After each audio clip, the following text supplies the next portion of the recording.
here to bring you the latest from last week. Last week, we held our National Executive Board meeting in Lexington, Kentucky.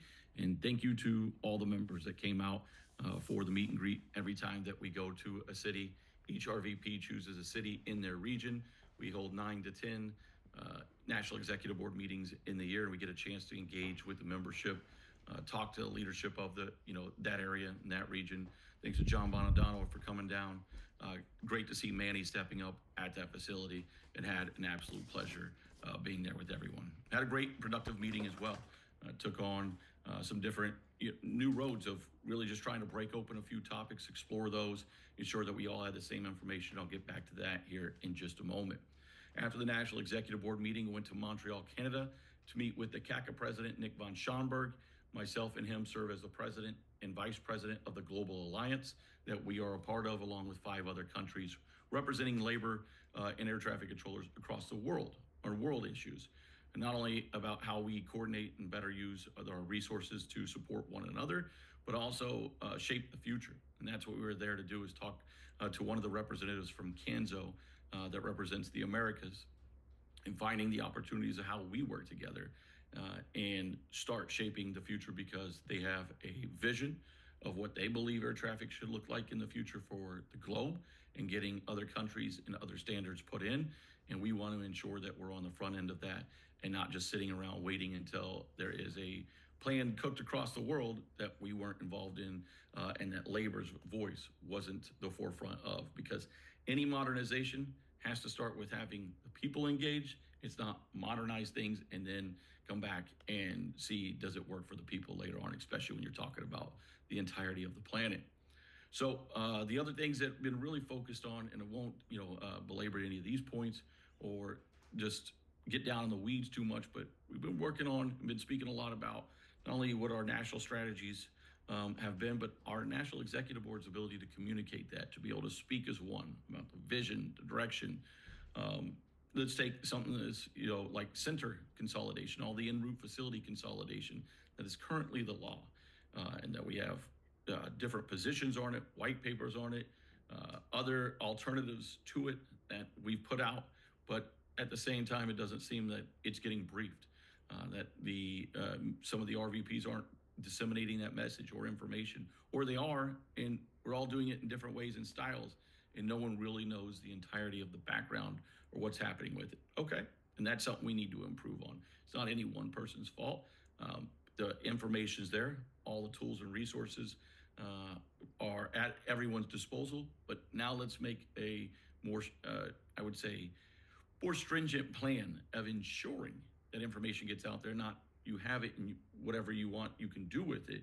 It's, this is what we're going to do, and being much more direct about that. So that's how, just another one of the areas that we have to continue pushing ourselves on. And then also just tackling issues as one as well. Okay, this issue is going on in the West. Is that impacting anywhere else? And we looked at that when it was brought up about straight 80 paychecks being missed over the holidays. Is that just over the holidays, or is there a bigger issue in things that can be learned? So we tackled that as one.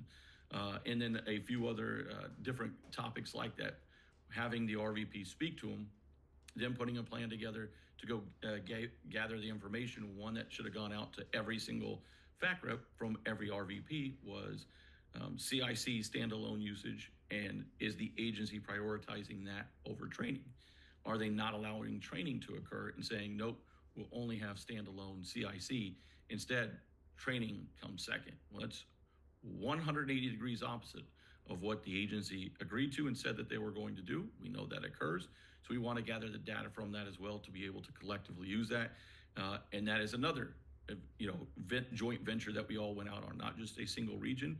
We had the issue crop up, took it to all the RVPs, and all the RVPs should have engaged their FAC reps about that. And it is our collective duty to continue finding ways to ensure that our membership is hearing one message, almost to the point of exhaustion of, okay, we get that, now what else? So that way we can become very good at communicating the same point over and over until we reach the masses, because you usually have to communicate 7 different ways before everybody hears it once. It's just something to keep in mind. as a leader of this organization, continue pushing the National Executive Board until we, we feel that we've nailed it, and that means we probably need to start over and pick it up one more pace again from there. And then lastly is ensuring that the information is getting out there, that all of the things that you want, desire, pay, compensation, our rights, working, rights and rules, all of those that are always going to be underpinned by our political reality. And are we out communicating our political reality? The executive orders that keep us from our fair and complete right to bargaining.